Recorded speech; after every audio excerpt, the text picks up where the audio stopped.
Let's talk about Moses. Did you get to watch the video about Moses, the life of Moses yesterday?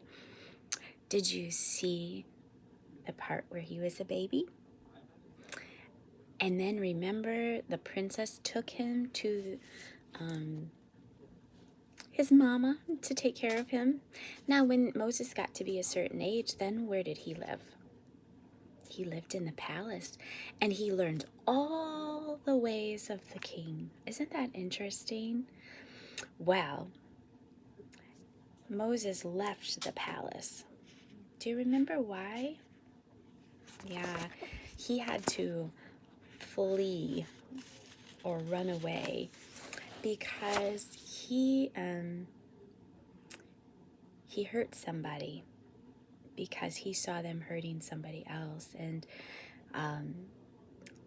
he knew that people would find out, or he was worried about that, and so he ran away and he lived in the desert for a long time. And while he was there, he had a job.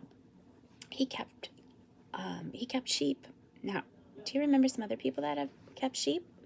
Shepherd, David, yeah. And remember Joseph and his brothers took care of the sheep. And while he was there in the desert tending sheep, he met a lady and they got married. And so he had a wife. And so now he is far away from Egypt, away from the trouble from when he hurt that man and covered it up. He's in the desert and he lived there for a long time with his wife tending sheep. And many times Moses would think back about his people back in Egypt. And he remembered that they were slaves and that they were not being treated fairly.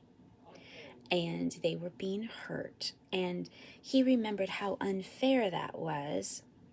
And Moses knew that God hadn't forgotten the slaves. God had promised to take the slaves away from Egypt. But Moses didn't know when this was going to happen.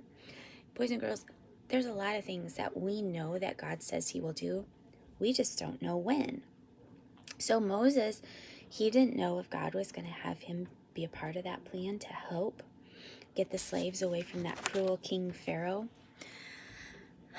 And God had brought Moses to this point in life. And you know what? All that time he was in the desert, God was teaching him things. And one day, God spoke to Moses in a very special way. Do you remember seeing that on the video? How did he speak to Moses? Yes, he got his attention. God spoke to Moses from a bush that was on fire. Now, did the bush burn up? No, the bush was on fire, but it didn't burn up. And God spoke to Moses, and when God wanted to get Moses' attention, he told Moses, Moses, take off your shoes. You're standing on holy ground. Do you think Moses said, I don't know? No, Moses obeyed, and he took off his shoes, and he stood, and God spoke to Moses and told Moses exactly what to do. Has your mommy and daddy, have they ever given you directions? They've told you exactly what to do. Do you always do it? Sometimes we don't, do we? Well, boys and girls, God told Moses some very specific things to do. And he told him to leave the desert and to go back to Egypt to lead God's people to freedom. God didn't want them to be slaves anymore. And God had a special place that he was going to have his people go, a land that was beautiful, that had fruit and good things to eat, water, fresh water in the rivers, lots of beautiful trees and flowers. They wouldn't have to be slaves anymore. And Moses stood before God and said, God, I'm not a good speaker. God said, I'll give you the words to speak. But God, they're not going to listen to me. God said, I'll help them listen to you. But God, I'm not a very strong man. Moses, I got that all taken care of. I will give you the power. I will give you the words, I will give you the wisdom, and I'll give you the power. And so Moses obeyed. He left and he went back to Egypt. And for a long time, the king wouldn't let the children of Israel leave. Yeah, it wasn't an easy job that God gave Moses. And God gave Moses a helper, his brother Aaron. And so Aaron and Moses went before the king, the Pharaoh, and said, God says to let his people go. And Pharaoh said, no. And Moses and Aaron told the king, if you don't let God's people go, some bad things are going to happen. Pharaoh didn't care. Nope, I'm not going to let God's people go. And so Moses and Aaron left. And sure enough, those bad things happened. Do you remember from the video yesterday? What were some things that happened that were not good?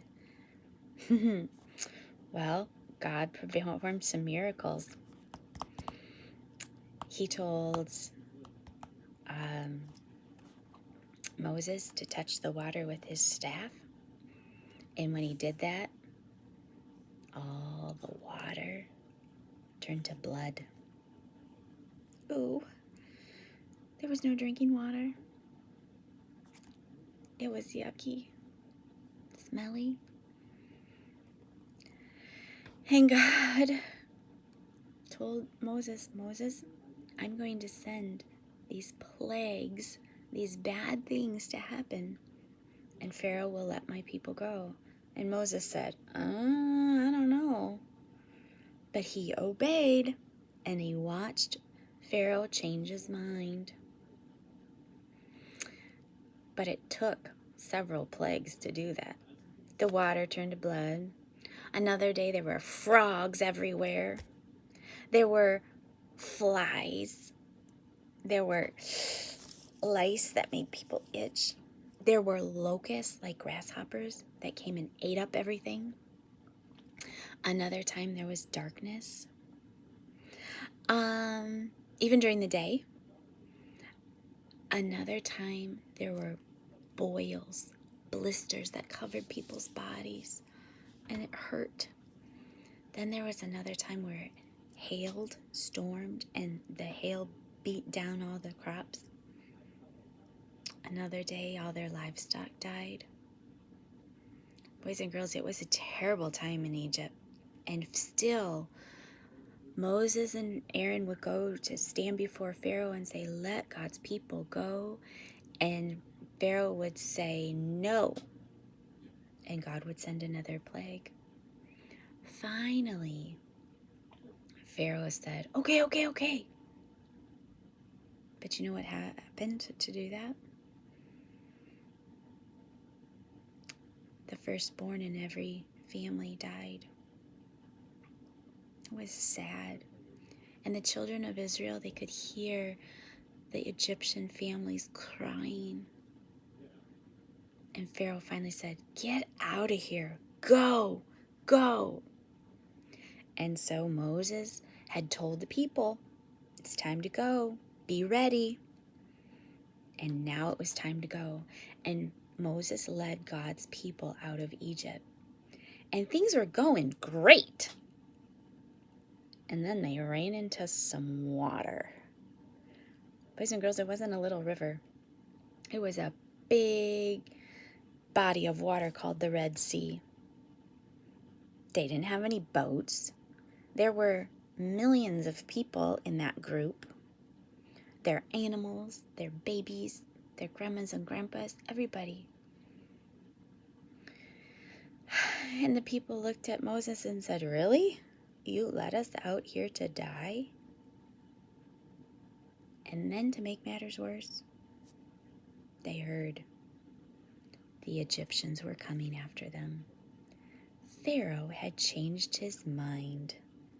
because he started thinking, who's going to do all my work for me? They didn't want their slaves to leave, and so he sent the chariots and his men to go chase down the children of Israel and bring them back. So now, in front of them is the Red Sea. They can't even imagine how they're going to do this. And then they hear the chariots coming. And then they got mad at Moses. Moses, you let us out of here to die? And God said, Moses, I'll give you the power. I have a plan. And he told Moses, raise your staff above the Red Sea and hold it there, and I will make a path. Boys and girls, Moses listened to God. He didn't do it his way. He did it God's way. Just like when God talked to him from the burning bush, he listened, he obeyed. Was he really excited about that job? No, he gave a bunch of excuses, and God said, I'll give you the power. I'll give you the wisdom. I'll give you the words. Do what I say. He had to trust and obey. And so Moses did that once again. And when his arm got tired, Aaron helped him. He propped him up. Brothers are good for that, aren't they? Helping. And God's people had a dry path right through the sea. When Moses held his rod over, the waters parted. Perfect path right through the Red Sea. And boys and girls, God worked right at the right time, in the right way, with his wisdom, with his power. Do you think it was hard to trust God? Probably. But they trusted nonetheless. Boys and girls, when we trust and obey, there's no other way to be happy in Jesus but to trust and obey. Moses trusted God. He showed the people. He showed wicked King Pharaoh he trusted God. He showed his brother he trusted God. And he showed the whole group of children of Israel that he trusted God. And God led them away from Pharaoh on dry ground through the Red Sea. And when the last person had crossed safely, Moses put his rod down and those seas came rushing together. And guess what? It stopped Pharaoh's army.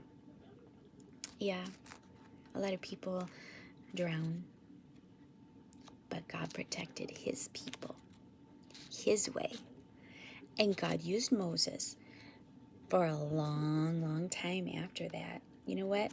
God talked to Moses. Does he talk to us through a burning bush? No. How does God talk to us? Through his word. And God recorded these great stories of real people who lived in real places, who had real problems. So we can read those stories and learn that we can trust and obey no matter what.